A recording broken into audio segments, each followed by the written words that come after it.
என் பெயர் தௌலத் பேகம். நான் ஒரு சாஃப்ட்வேர் இன்ஜினியர். முக்காலத்திற்கும் பொருந்தும் திருக்குறளில் இருந்து முத்தான ஒரு குறளை பற்றி இப்போது பேசுவோம். தொட்டனை தூறும் மணற்கேணி மாந்தர்க்கு கற்றனை தூறும் அறிவு. ஒரு மணல் கேணியை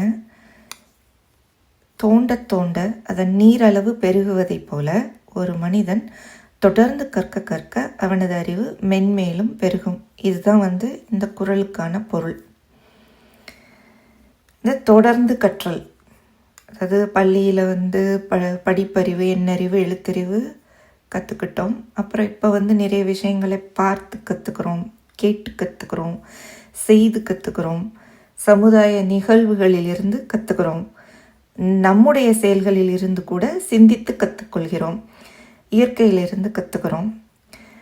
வாழ்க்கையில் ஒவ்வொரு நிலையிலும் கற்றல் நிகழ்ந்து கொண்டே தான் இருக்கிறது. அதை நாம் பெருசாக பொருட்படுத்தாமல் கடந்து போயிடுறோம்.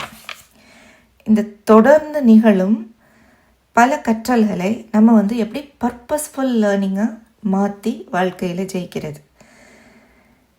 நம்மளை நாமே அடிக்கடி கொஸ்டின் பண்ணணும்.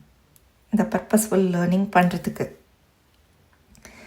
நம்ம ப்ரொஃபஷனில், பிஸ்னஸில் நம்மளோட நெக்ஸ்ட் மூவ் என்ன, இம்ப்ரூவ்மெண்ட் என்ன, ஸ்ட்ராட்டஜி என்ன, இந்த ஸ்ட்ராட்டஜி எப்படி அச்சீவ் பண்ணுறது, இந்த செல்ஃப் கொஸ்டினிங் இருந்துக்கிட்டே இருக்கணும். எப்படி பர்சனல் அண்ட் ப்ரொஃபஷ்னல் டெவலப்மெண்ட் பண்ணுறதுன்னு சிந்திச்சு அதற்கேற்ற மாதிரி நம்மளுடைய கற்றல்களை மாற்றிக்கொள்ள வேண்டும். கண்டினியூஸ் பர்பஸ்ஃபுல் லேர்னிங் கண்டிப்பாக ஒரு நாளைக்கு ஒரு மணி நேரமாவது ஒதுக்கி நம்ம தொடர்ந்து கற்றுக்கொள்ளணும். புக்ஸ் படிக்க பொறுமை இல்லாதவங்க நல்ல லேர்னிங் வீடியோஸ், ஆடியோஸ், பாட்காஸ்ட், ஸ்பீச்சஸ்லாம் கேட்டு கூட கற்றுக்கலாம். வாழ்க்கையில் மென்மேலும் உயர, அறிவு வளர தொடர்ந்து கற்றுக்கொண்டே இருங்கள். All the very best. நன்றி.